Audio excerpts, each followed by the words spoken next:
오늘 주실 말씀은 마태복음 11장 2절에서 12절입니다. 한 절씩 교독하시고 마지막 절은 합독하시겠습니다. 요한이 옥에서 그리스도께서 하신 일을 듣고 제자들을 보내어 그래서 여자 오되 오실 그이가 당신이 오니까 우리가 다른 일을 기다리오리이까. 예수께서 대답하여 이르시되 너희가 가서 듣고 보는 것을 요한에게 알리되 맹인이 보며 못 걷는 사람이 걸으며 나병 환자가 깨끗함을 받으며 못 듣는 자가 들으며 죽은 자가 살아나며 가난한 자에게 복음이 전파된다 하라. 누구든지 나로 말미암아 실족하지 아니하는 자는 복이 있도다 하시니라. 그들이 떠나매 예수께서 무리에게 요한에게 대하여 말씀하시되 너희가 무엇을 보려고 광야에 나갔더냐? 바람에 흔들리는 갈대냐? 그러면 너희가 무엇을 보려고 나갔더냐? 부드러운 옷 입은 사람이냐? 부드러운 옷을 입은 사람들은 왕궁에 있느니라. 그러면 너희가 어찌하여 나갔더냐? 선지자를 보기 위함이었더냐? 옳다. 내가 너희에게 이르노니 선지자보다 더 나은 자니라. 기록된 바 보라, 내가 내 사자를 내 앞에 보내노니 그가 내 길을 내 앞에 준비하리라 하신 것이 이 사람에 대한 말씀이니라. 내가 진실로 너희에게 말하노니 여자가 낳은 자 중에 세례 요한보다 큰 이가 일어남이 없도다. 그러나 천국에서는 극히 작은 자라도 그보다 크니라. 세례 요한의 때부터 지금까지 천국은 침노를 당하나니 침노하는 자는 빼앗느니라. 아멘. 김동일 목사님께서 예수 그리스도 하나님의 계시라는 제목으로 말씀 전해 주시겠습니다.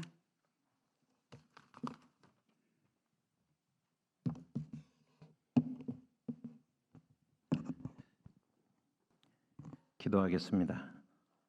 하나님 아버지, 은혜가 아니면 이 자리에 설 수가 없습니다. 하나님의 사랑이 아니면 이 자리에 나와서 우리가 하나님께 예배를 드릴 수가 없습니다. 저희들이 가장 겸손함으로, 가장 낮아짐으로 하나님, 주님의 존전에 나와 예배하게 하시고 또 예배뿐만 아니라 말씀을 듣게 하옵소서. 종을 주님께서 붙들어 주셔서 이 시간에 감히 하나님의 말씀을 들을 수도 없고 읽을 수도 없고 해석할 수가 없는 주인이 그 말씀을 풀 때 하나님께서 친히 풀어주시고 또 우리 모두가 함께 깨닫고 아멘하는 시간이 되게 하옵소서. 예수님의 이름으로 기도합니다. 아멘. 요즘은 여러분들이 차를 타고 가다가 옆에 있는 사람과 무슨 대화를 하면 페이스북이나 유튜브에 바로 거기에 관련되는 상품들이 나와서 광고가 뜹니다. 그래서 전화기가 듣고 있는 게 거의 확실해요. 그래서 제가 한번 어떤 목사님과 함께 가다가 책장 얘기를 했는데 계속 페이스북에 책장 광고가 뜨는 거예요. 근데 어저께는 제가 말씀을 좀 준비하느라고 하나님의 계시에 대해서 또 이제 항상 생각하고 또 찾아보고 계속해서 이제 컴퓨터를 치다 보니까 허경영 씨가 나오는 거예요. 그래서 아니 제가 계시에 대해서 얘기하는데 왜 허경영 씨가 나오나? 그래서 이제 잠깐 봤습니다. 잠깐 이렇게 봤더니 딱 나온 부분이 뭐냐면 허경영 씨 강연인데 기독교가 스스로 인류를 구원하는 그 자리에서 내려오게 된 것은 기독교가 계시인데 종교라고 스스로 낮췄기 때문이라는 거예요. 그래서 종교라고 하는 것은 인간이 만든 것인데 기독교는 하나님의 계시라고 말을 하면서 스스로 종교라고 부르면서 스스로 낮췄기 때문에 그렇기 때문에 이제 뭐 자기네들의 독특한 용어가 있는데 그건 제가 잊어버렸고요. 쓱 지나가는데 그게 참 놀라운 이야기 아닙니까? 제가 무슨 뭐 허경영 좀 이렇게 찾아서 꾸준히 유튜브를 보는 사람도 아닌데 어저께 갑자기 그래서 허경영 씨의 실물도 한번 보고 그 사람의 톤도 한번 보고 그렇게 했습니다. 허경영 씨가 잘 지적한 대로 여러분 종교들의 자기 기원성과 자기 구원론이라고 하는 것은 타락으로 인해서 하나님의 형상을 잃어버린 인간이 오직 에덴에서 쫓겨난 상태에서 특별히 일반 계시의 제한적인 틀 안에서 만들어낸 어떤 결과물이다. 이것이 종교다라고 할 수가 있습니다.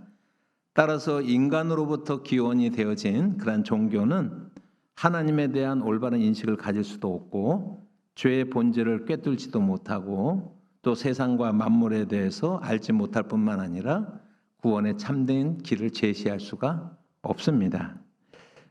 기독교 인식론의 출발점은 하나님의 계시입니다. 계시라고 하는 것은 문자적으로 말하면 베일을 벗음, 나타냄이라고 하는 그런 뜻을 가지고 있습니다. 그래서 이전에는 감춰졌던 것인데 이제는 드러난 것을 계시다라고 이렇게 이야기를 합니다. 좀 단순하게 설명을 드리면 하나님의 계시는 하나님이 스스로를 우리에게 드러내심이라고 하는 그런 의미를 가지고 있는 것입니다. 절대 타자이신 하나님은 우리가 연구하거나 탐구하거나 실험해서 알아낼 수 있는 그런 존재가 아니죠. 따라서 하나님의 계시가 없었다면 하나님께서 스스로 드러내셔서 우리에게 설명해 주지 않으셨다라고 한다면 우리도 전적인 무지의 상태에 머물 수밖에 없다라고 하는 것이 우리의 고백입니다. 하나님도 알 수 없고 인간도 알 수 없고 종말도 알 수 없고 세상도 알 수가 없다라고 하는 것입니다. 이렇게 인식론적으로 무지의 상태에 있는 우리 인간들에게 하나님께서 스스로 드러내셔서 어떻게 세상을 창조하셨는지, 어떻게 인간이 타락하게 되었는지, 어떻게 끝까지 하나님께서 우리를 사랑하시는지 그러한 이야기들을 스스로 드러내셔서 계시하셔서 말씀해 주신 것이 하나님의 특별 계시인 성경입니다. 우리는 하나님의 특별 계시인 그 성경을 통해서 삼일체 하나님을 알게 되었습니다. 세상과 인간의 기원을 알게 되었고 종말에 대해서 알게 되었고 하나님의 최종 목적에 대해서도 우리가 또한 알게 된 것입니다. 그래서 기독교의 출발은 계시로부터 출발하는 것입니다. 이것이 세상의 다른 모든 종교들과의 독특한 차별성이다라고 할 수가 있습니다. 그런데 이 하나님의 특별 계시는 통일성이라고 하는 성격이 있고요. 그리고 점진성이라고 하는 성격이 있어요. 그래서 하나님의 그 특별 계시의 성격은 통일성과 정진성이다라고 말씀할 수가 있습니다. 먼저 우리가 계시의 통일성이라는 것이 무슨 말인지 하는 것을 좀 설명을 드리겠습니다. 하나님의 구원의 계시가 창세기로부터 요한계시록까지 이르면서 동일하다라고 하는 거예요. 하나님의 구원의 계시가 시대나 상황에 따라서 바뀌지 않았다라고 하는 것입니다. 그리고 그 계시의 중심에는 언제나 항상 예수 그리스도입니다. 헤르만 바빙크라고 하는 그러한 신학자가 이 점에 대해서 이렇게 설명을 했습니다. 특별 계시의 중심 내용은 그리스도의 인격과 사역이다. 그리스도께서 이 땅에 오시기 전에 구약 성경에서 수세기 전부터 전파되었고 기술되어서 구약 성경이 되었고 그가 나타나서 예수가 나타나셔서 그의 사역을 수행하실 때 다시 신약의 기록에서 해석이 되어지고 설명이 되어진다. 그러니까 계시의 중심에는 예수 그리스도가 있다라고 하는 거예요. 이것은 구약을 읽던 신약을 읽던 변함이 없는 하나님의 말씀이다라고 하는 것을 설명을 하고 있는 것입니다. 그렇습니다. 하나님의 특별 계시인 그러한 성경은 처음부터 끝까지 예수 그리스도를 통한 인간의 구원이라고 하는 그러한 구원론을 일관되게 우리에게 진술해 주고 있고 이러한 구원의 계시는요 처음부터 완전한 것이었어요. 다시 말씀드리면 창세기부터 하나님께서 초안을 잡아가지고 그 다음에 출애굽기에서 조금 더 발전시키고 그리고 이사야서에서 좀 더 보완하고 그렇게 하면서 예수님이 오신 것이 아니고 창세 이전부터 창세기로부터 처음부터 하나님의 구원의 계시는 완전한 것이었고 통일성을 가지신 것이었고 그 중심은 예수 그리스도다라고 하는 것입니다. 그래서 하나님께 예수 그리스도는 플랜 B가 아니라고 하는 거예요. 인간이 예수님이 십자가에 죽으시고 부활하신 사건이 하나님께서 하나님의 사랑을 이런 방법으로 보여줘도 안 되고 저런 방법으로 나타내줘도 안 되니까 마지막으로 자기 아들을 이 땅에 보내시는 아주 극약 처방을 통해서 하나님의 사랑을 우리에게 주시면서 이래도 안 믿을래라고 하는 게 아니다라고 하는 거예요. 처음부터 플랜 A였다라고 하는 것입니다. 하나님의 예수 그리스도를 통한 하나님의 구원이라고 하는 것이, 성경을 읽는다라고 하는 것은요, 이것을 읽어내는 것이 우리가 성경을 이해하고 읽는 방법이다라고 할 수가 있습니다. 우리는 이미 창세기 12장에서 여러분 아브라함의 언약이 예수 그리스도를 통한, 아브라함의 자손들 중에서 한 명을 통한 모든 민족을 향한 구원의 계획이 하나님의 플랜이었다라고 하는 것을 창세기 12장에서 우리가 이미 보았고 앞으로도 계속해서 성경 전체를 통해서 그것을 보게 될 것입니다. 하나님의 특별 계시의 두 번째 특징이 있는데 그것은 점진성이다라고 하는 그런 특징이 있습니다. 계시로서 성경에 나타난 역사는 성경 자체가 1000년 이상 쓰여졌고 성경의 역사 자체가 수천 년을 기록하고 있기 때문에 여러분 예수 그리스도께서 어떤 특정한 시점에 오시기까지 역사적인 진행 과정이 있었지 않습니까? 그런데 예수 그리스도의 사건을 중심으로 해서 창세기로 멀어질수록 계시가 통일성을 가지고 있으면서도 점점 환해집니다. 그러니까 어두운 곳에서 점점 계시가 환해지는 것이 성경 자체가 보여주고 있는 특징입니다. 이 특징을 계시의 점진성이다라고 이렇게 표현을 하는 것입니다.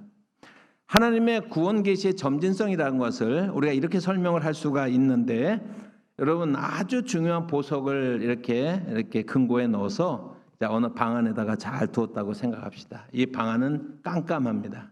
그런데 어떤 사람이 그 방 안에 문을 열고 들어가면은 깜깜하니까 아무것도 안 보이겠죠? 그 금고가 보이지 않을 것입니다. 그 보석도 보이지 않을 것입니다. 근데 옆에 벽에 보니까는요, 스위치가 있는데 탁 키는 스위치가 아니라 그 디머 스위치라고 그러는데 조도걸 서서 이렇게 높여가는 그러한 이제 그 만약에 스위치가 있다고 합시다.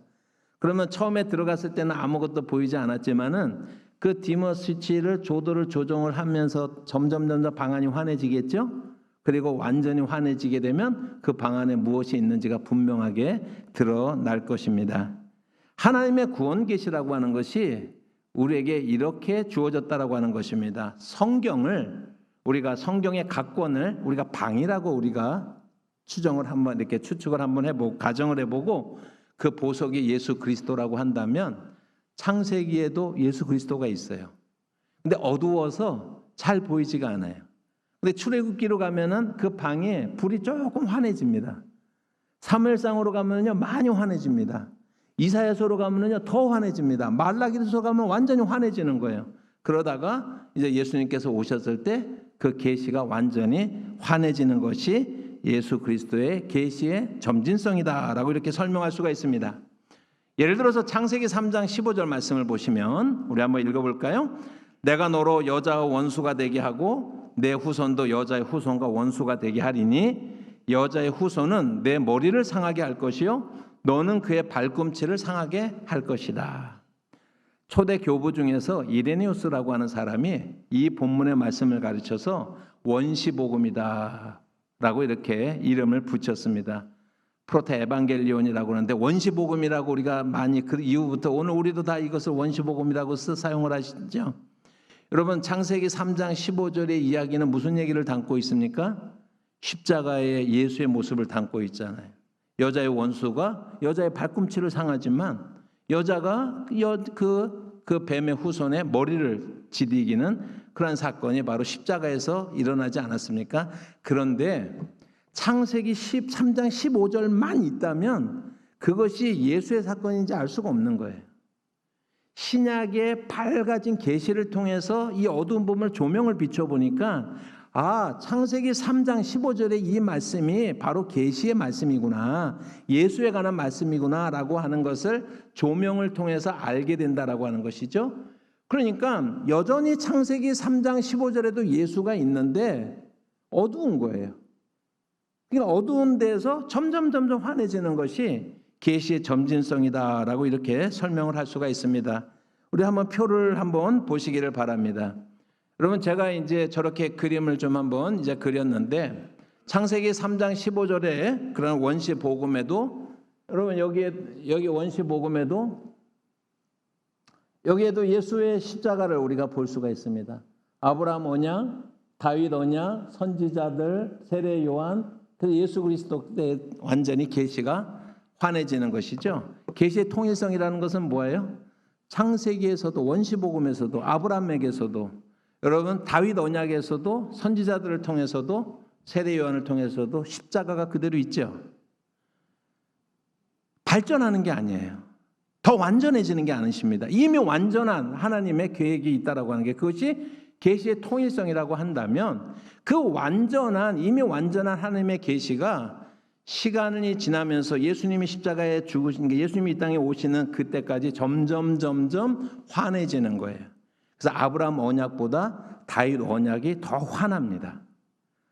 다윗 언약보다도요 이사야서에 있는 말씀들이 더 환합니다. 그것을 우리가 성경의 통일성과 점진성이다라고 할 수가 있습니다. 오늘 읽은 마태복음 본문 11장은 본문 자체는 우리에게 되게 굉장히 익숙한 그런 장면이지만은 그 의미가 단순한 것은 아닙니다. 여러분, 이 본문은 하나님의 특별 계시의 완전성, 통일성과 점진성을 잘 보여주는 그러한 본문이 됩니다. 먼저 우리 10절부터 12절까지 말씀을 본문 말씀을 읽어볼까요? 같이 읽어보십니다. 기록된 바 보라, 내가 내 사자를 내 앞에 보내노니 그가 내 길을 내 앞에 준비하리라 하신 것이 이 사람에 대한 말씀이니라. 내가 진실로 너에게 말하노니 여자가 낳은 자 중에 세례 요한보다 큰 이가 일어남이 없도다. 그러나 천국에서는 극히 작은 자라도 그보다 크니라. 세례 요한의 때부터 지금까지 천국은 침노를 당하나니 침노하는 자는 빼앗느니라. 11절에 보면은 예수님께서 세례 요한에 대해서 이중의 평가를 내리십니다. 첫 번째 평가는 무엇입니까? 여자가 낳은 자 중에서 세례 요한보다 큰 이가 없다라고 하는 것이고요. 두 번째 평가는 무엇입니까? 그런데 천국에서는 지극히 작은 자라도 세례 요한보다 크다라고 이렇게 이중 평가를 하고 있습니다. 먼저 여자가 낳은 중에서 세례 요한보다 더 큰 자가 일어남이 없다라고 하는 예수님의 말씀의 의미가 무엇일지를 한번 설명을 한번 하도록 하겠습니다. 여러분, 우리는 세례 요한이 하나님의 구원의 역사에서 특별히 예수 그리스도와 연관해서 대단히 중요한 역할을 했다라고 하는 것에 동의하시죠? 그 다 동일합니다. 세례 요한이 참 신앙의 훌륭한 신앙의 위인이라는데 여러분 다 동의하시죠? 예, 동의할 수 있어요. 저도 동의가 갑니다. 그런데요, 여러분, 세례 요한이 여자가 낳은 자 중에서 가장 큰 자다? 제가 질문 한번 해볼까요? 세례 요한이 아브라함보다 위대한가요? 세례 요한이 모세보다 위대할까요? 여러분, 세례 요한이 다윗 왕보다 위대할까요, 여러분? 여러분, 뭐 엘리야나 이사야나 여러분 예레미야나 그런 선지자보다 위대할까? 여기에 대해서 우리는요, 아무리 예수님이 말씀하셨다라고 그래도 선뜻 예스라고 대답하기가 어려워요. 실제로요. 그렇다고 그러면 이 말씀은 무엇을 의미한 것일까라고 하는 것을 우리가 생각을 해야 되는 것입니다. 중요한 것은 예수님의 이 말씀이 여자가 낳은 자 중에서 가장 크다라고 하는 이 말씀이 여러분 모세나 다윗이나 뭐 예를 들면 아브라함이나 이사야나 이런 사람들을 해가지고 누가 더 중요한지 서열순으로 서열을 매기는 것이 아니다라고 하는 게 이 본문의 말씀은. 이 본문이 의미하는 바는 뭐냐면 구원의 계시의 점진성을 통해서요 너무나 우리가 쉽게 명확하게 이해할 수가 있습니다. 다시 한번 여러분들이 표를 한번 보시기를 바랍니다. 제가 좀 아까 하고 똑같은 거지만 다른 방법으로 표를 한번 만들어 봤는데 창세기 3장 16절에 구원의 계시는 어두운 상태에 있지만 점점 그 계시가 환해져서 신약 시대에 이르게 되면 그 계시가 완전히 환해지는 것을 우리가 보게 되죠. 그래서 여러분 원시복음보다 아브라함의 언약이 더 밝은 거예요. 다윗 언약이 아브라함 언약보다 더 밝은 겁니다. 이사야가 다윗보다 위대하다는 것이 아니라 이사야 언약을 보면은요 정말 예수 그리스도에 대해서 어떻게 그렇게 구체적으로 설명하고 있는지 훨씬 환하다라고 하는 것입니다. 그리고 세례 요한은 뭐 말할 것도 없이 그 구약의 어떤 시대 사람들보다 더 계시가 환한 시대를 살았던 거예요. 그러니까 이것은 누가 위대하냐의 이야기가 아니라 지금 이 세례 요한의 인생 사명이 무엇이었습니까? 여러분, 세례 요한은 예수 그리스도를 역사의 무대로 소개하는 사람이었어요. 그러지 않습니까? 예수 그리스도 앞에서 예수 그리스도의 이 길을 예배한 사람이다라고 예수님이 말씀하셨어요. 10절에 이렇게 말씀하죠. 내가 내 사자를 내 앞에 보내노니 그가 내 길을 내 앞에 준비하리라 라고 이렇게 말씀하고 있는 것입니다. 그런 의미에서 세례 요한은 구약 성경의 마지막 선지자이고 신약 성경을 연 사람이다라고 하고 우리가 얘기할 수가 있습니다. 그 말은 뭐냐면 구약에 살고 있던 그 어떤 사람보다도 계시의 빛이 가장 환한 상태에서 살았다라고 하는 것을 보여주고 있습니다. 이것을 함축적으로 설명하고 있는 것이 오늘 본문의 13절과 14절 말씀입니다. 같이 한번 읽어볼까요? 모든 선지자와 율법이 예언한 것은 요한까지니 만일 너희가 즐겨 받을진대 오리라 한 엘리야가 곧 이 사람이니라 이렇게 말씀하고 있습니다. 여러분, 두 번째로 11절 하반절의 말씀을 보면 그런데 천국에서는 지극히 작은 자도 세례요한보다 크다고 말씀하네요. 예수님이 또 말씀했습니다. 물론 이 말씀도 누가 더 위대하냐라고 하는 것을 말씀하는 것은 아니에요. 여기서 우리가 한 가지 언어의 오해를 풀어야 되는데 천국에서는이라고 하는 말은 사실은 마태복음에만 쓰여지는 말이에요. 우리는 천국에 대한 찬송가를 우리 장례식장에서 많이 부르죠. 그러니까 죽은 다음에 가는 세상을 천국이라고 생각하는데 그게 아니고요. 천국이라고 하는 것은 하나님의 나라하고 똑같은 말인데 마태복음에만 특별히 하나님의 나라라는 말 대신에 천국이라고 하는 킹덤 오브 헤븐이라는 용어를 사용하고 있어요. 그 이유는 제가 나중에 기회가 되면 설명을 드리겠습니다. 그러니까 킹덤 오브 헤븐이라고 하는 천국과 킹덤 오브 갓이라고 하는 하나님의 나라는 동의어예요. 같은 말입니다. 그러니까 예수님은 이 땅에 하나님의 나라를 가지고 오셨죠. 하나님의 나라가 이미 너희에게 임하였다라고 말씀했죠. 그러니까 천국이라는 말은 하나님의 나라를 말하는데 이 말씀은 무슨 말씀이냐면 신약의 성도들은요 아무리 작은 자라도 세례 요한보다 크다라고 하는 거예요. 아니 우리가 무슨 일을 했는데 세례 요한보다 더 큽니까? 그런 의미가 아니라 세례 요한도 아직 계시가 완전히 환해진 것은 아니었어요. 세례 요한도 모르는 게 있었어요. 그래서 감옥에 있을 때 제자를 통해서 묻잖아요. 우리가 당신이 오시기로 한 그분입니까? 우리가 다른 사람을 기다려야겠습니까? 라고 묻잖아요. 그죠? 근데 우리는 안 물어요. 왜 그렇습니까? 이미 세례 요한보다 더 환해진 신약 성경에 의하면 그보다 더 계시가 환해질 수는 없지요. 지금도 계시가 점점 환해진다고 그러면은 100% 이단이잖아요. 구원에 관한 모든 계시의 빛은 이미 환해진 상태로 있고 우리는 그 빛 가운데 사는 것입니다. 그래서 동일한 원리로 여기서 말씀하는 것은 우리가 세례보다 요한보다 위대하다는 말이 아니라 신약에 살고 있다는 교회 시대에 살고 있다는 이유로 우리는 계시의 빛이 그 구약의 어떤 시대보다도 환한 시대를 살고 있다라고 하는 의미가 되는 것입니다. 아브라함이 보고 싶었는데 못 본 것을 우리는 본 거예요. 여러분. 그것이 오늘 이 말씀의 의미다라고 하는 것을 우리가 생각합니다. 여러분 구약의 계시에서 예수님은 약속이었지만 신약에서 예수님은 성취였습니다.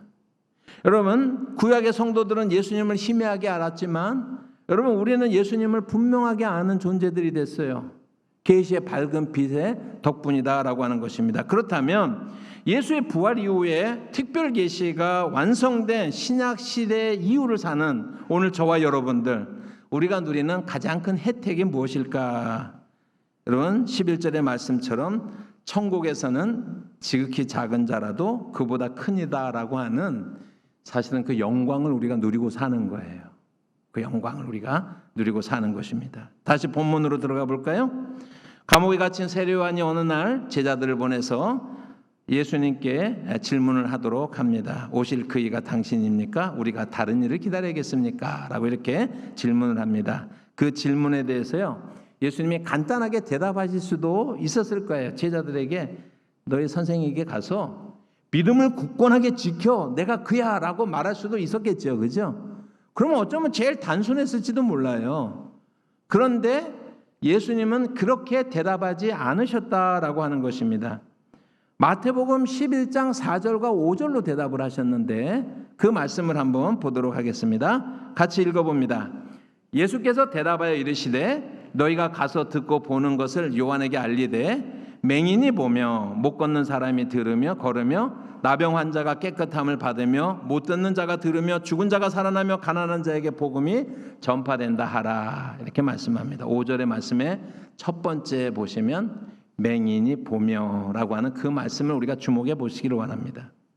여러분 누가복음 7장에 보면 똑같은 그런 장면의 병행 구절이 나와 있는데 누가복음 7장 20절부터 22절도 한번 같이 읽어보겠습니다. 그들이 예수께 나와 이르되 세례 요한이 우리를 보내어 당신께 여쭤보라고 하시기를 오실 그이가 당신입니까? 우리가 다른 일을 기다리오리까 하더니 마침 그때 예수께서 질병과 고통 및 악귀 들린 자를 많이 고치시며 또 많은 맹인을 보게 하신지라. 예수께서 대답하여 이르시되 너희가 가서 보고 들은 것을 요한에게 알리되 맹인이 보며 못 걷는 사람이 걸으며 나병 환자가 깨끗함을 받으며 귀먹은 사람이 들으며 죽은 자가 살아나며 가난한 자에게 복음이 전파된다 하라 말씀하고 있습니다. 그러니까 마태복음에는 없는데 누가복음에 보니까 세례 요한의 제자들이 딱 도착했을 때 예수님이 많은 병자들을 고쳐주고 귀신을 쫓아내고 있는데 그 중에서요 21절에 보면은요 맹인들의 눈을 뜨게 해줬다라는 말이 따로 딱 떼가지고 딱 그렇게 찍어서 딱 나와요. 그리고 나서 22절의 말씀을 보면 너희는 세례 요한에 가서 전하라 맹인이 보며라고 이렇게 말씀을 하고 있습니다. 그렇다면 우리의 질문은 이것입니다. 왜 복음서에서는 맹인이 눈을 뜨는 것에 대해서 이렇게 특별하게 다루고 있을까? 왜 예수님은 당신이 메시아입니까? 라고 묻는데 너희 선생에 가서 전하라 맹인이 눈을 뜬다라고 하고 이렇게 전하라고 왜 그렇게 말씀하셨을까? 그것을 우리가 질문을 할 수밖에 없습니다. 그것은 구약 성경 때문에 그래요.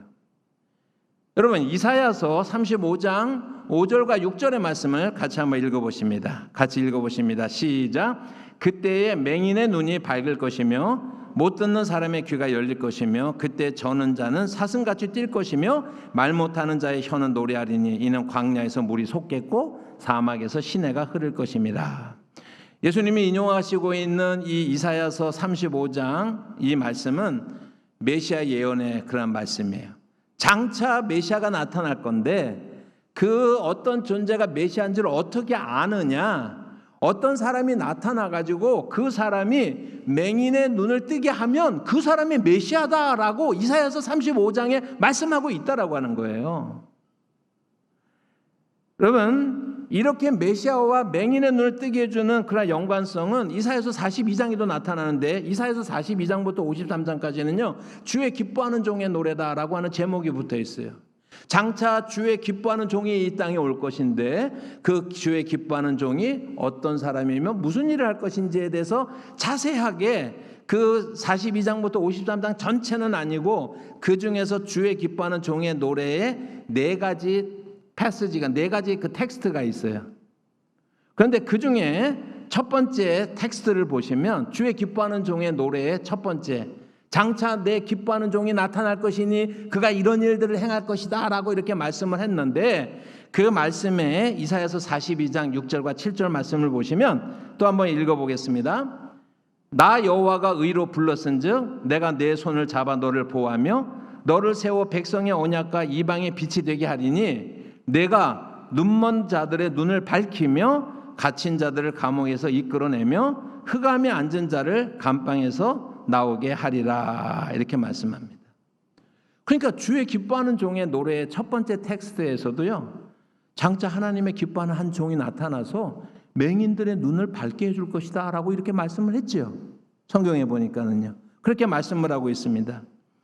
그런데 7절에 이제 이사야서 그러니까 이사야서 35장이나 이사야서 42장에서 동일하게 말씀하는 것이 뭐냐면 메시아 사역의 표적으로서 맹인들이 눈을 뜨는 것에 대해서 계속해서 말씀을 하고 있습니다. 다른 각도에서 볼까요? 어떤 사람이 나타나서 내가 메시아라고 그래요. 뭘 보면 알 수가 있어요? 그 사람이 맹인의 눈을 뜨게 할 수 있느냐 없느냐가 바로미터는 거예요. 판단의 기준이 되는 것입니다.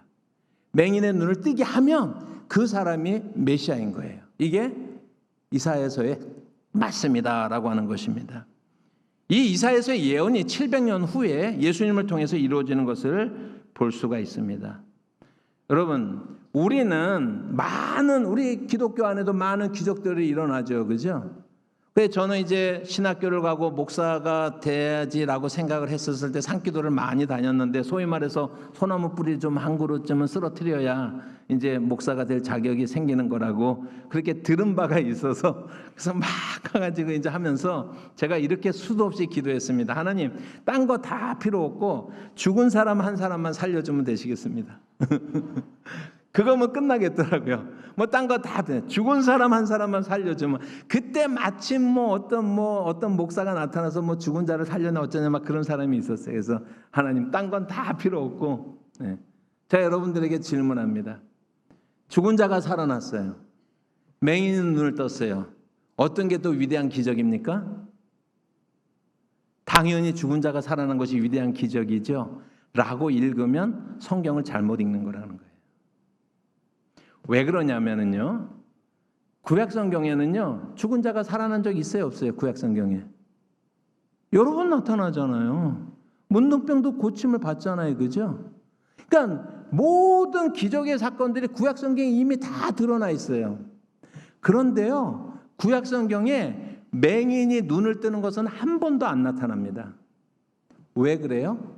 하나님께서 맹인의 눈을 뜨게 하는 것은 메시아의 사역으로, 그래서 하나님이 메시아를 위해서 은닉하신 그러한 기적이다, 은닉한 메시아닉 심볼이다, 사인이다라고 이렇게 우리가 신학적으로 얘기를 하는 거예요.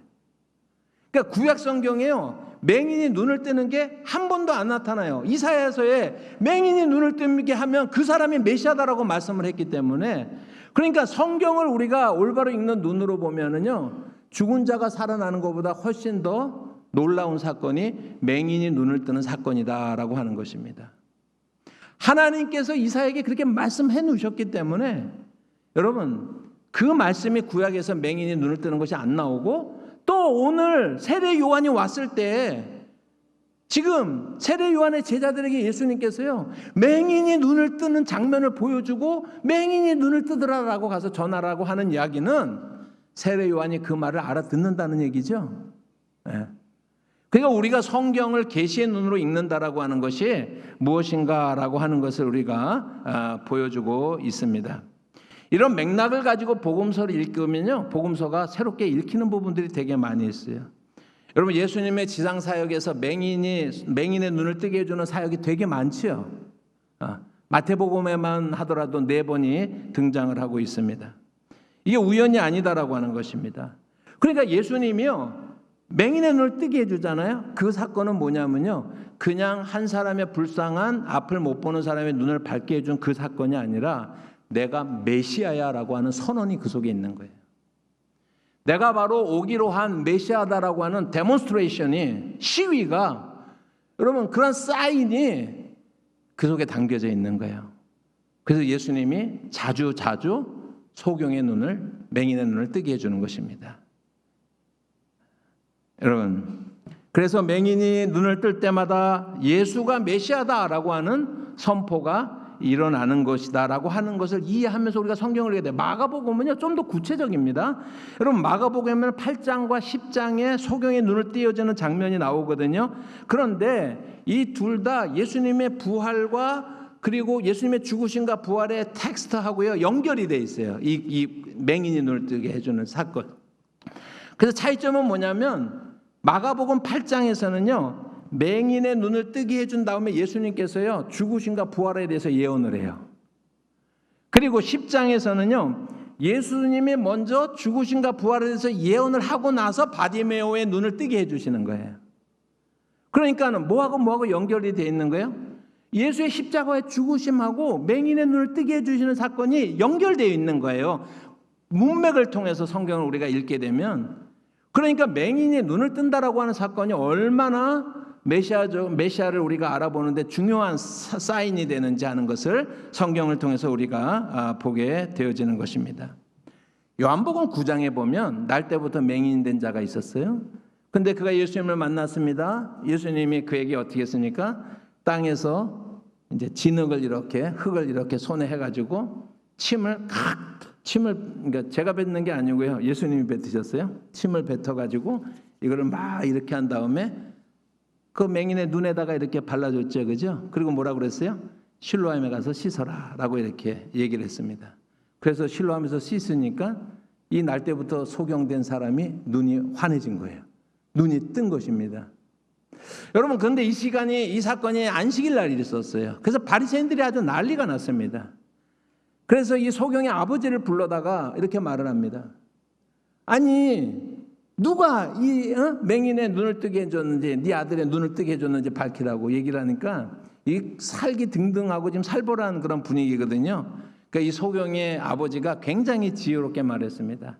실례합니다만 우리 아들도 20살이 넘은 성인인데 우리 아들한테 직접 물어보는 게 저는 아는 바가 없습니다. 이렇게 하면서 빠져나가잖아요. 그러니까 바리새인이 다시 그 눈을 뜨게 된 그 맹인을 다시 불러다가 누가 눈을 뜨게 해줬냐고 그렇게 계속해서 신문을 합니다. 그때에 누가복음 9장 24절과 25절 말씀 한번 같이 읽어볼까요? 이에 그들이 맹인이었던 사람을 두 번째 불러 이르되 너는 하나님께 영광을 돌리라. 우리는 이 사람이 죄인인 줄 아노라. 대답하되 그가 죄인인지 내가 알지 못하나 한 가지 아는 것은 내가 맹인으로 있다가 지금은 보는 그것이니이다. 제가 딴 거는 잘 모르겠고요. 제가 뭐 날 때부터 맹인이었는데 뭘 알겠습니까, 선생님? 제가 한 가지 확실하게 말할 수 있는 건 제가 어제까지는 보지 못했는데 오늘은 보고 다닌다라고 하는 사실은 제가 얘기할 수가 있습니다. 라고 이렇게 이야기를 하고 있습니다.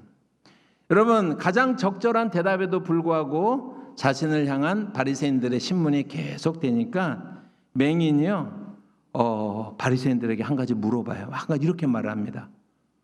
바리새인들은 누구냐면 그 율법을 지키는 사람들이에요. 그 당시에 율법에 대해서 잘 알고 율법을 잘 지킨다라고 하는, 그래서 바리새파 운동은 신앙 중산층 신앙 성결 운동을 하는 사람들이었거든요. 이 사람들에게요 이렇게 말을 합니다. 요한복음 9장 30절부터 33절 말씀 한번 같이 한번 읽어보십니다. 시작. 그 사람이 대답하여 이르되 이상하다. 이 사람이 내 눈을 뜨게 하였으되 당신들은 그가 어디서 왔는지 알지 못하는도다. 하나님이 죄인의 말을 듣지 아니하시고 경건하여 그의 뜻대로 행하는 자의 말을 들으시는 줄을 우리가 아나이다. 창세 이후로 맹인으로 난 자의 눈을 뜨게 하였다 함을 듣지 못하였으니 이 사람이 하나님께로부터 오지 않았다면 아무 일도 할 수 없으리이다. 지금까지 제가 설명한 것이 성경에 나와 있죠. 여러분, 창세 이후로 지금까지 맹인의 눈이 떴다라고 하는 이야기를 들어본 적이 없는데 지금 제가 어제까지 보지 못하다가 오늘 보는 자가 됐는데 참 이상하죠? 당신들이 율법을 그렇게 많이 안 되면서요. 어떻게 당신들이 내 눈이 떴는데 내 눈을 뜨게 해준 그분이 메시아인 줄 어떻게 모를 수가 있습니까? 참 이상합니다. 라고 얘기를 하는 거예요. 이 장면 아시겠죠? 그래서 이 장면을 우리가 읽게 되는 것입니다. 여러분, 맹인이었던 사람이 오히려 성경 지킴이를 자처하는 바리새인들에게 반문을 하고 있는 거예요. 이게 사회적인 분위기로는 불가능한 일들을 지금 그가 하고 있는 것입니다. 그랬더니 이 바리새인들이 뭐라고 얘기를 합니까? 요한복음 9장 34절의 말씀입니다. 그들이 대답하여 이르되 내가 온전히 죄 가운데서 나서 우리를 가르치느냐 하고 쫓아내 보내니라. 요즘 우리가 그 TV 프로그램에 뭐 예를 들어서 좀 재미있는 프로그램을 한다면요 당황하셨어요. 바리새인들이 당황한 거예요 지금요. 그래서 빨리 가라고 그렇게 하면서 보내는 그 장면이 요한복음 9장에 나타나고 있습니다. 여러분, 맹인이 눈을 뜬다라고 하는 것을 우리가 성경의 계시의 차원에서 읽어낼 수 있어야 돼요. 성경은 그런 이야기를 하고 있는 거예요 지금요.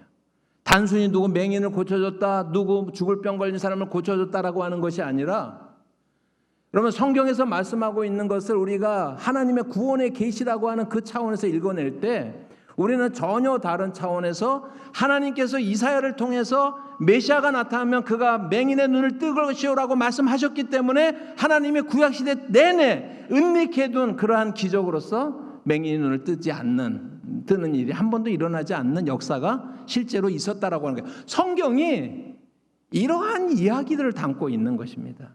성경이. 하나님께서 이런 말씀을 계속 우리에게 말씀하시고 싶은 거예요. 그래서 내가 처음부터 말했던 대로, 내가 이야기했던 대로, 내가 계획했던 대로 지금 역사가 진행되고 있다라고 하는 것을 계속해서 말씀을 하고 있다라고 하는 것입니다.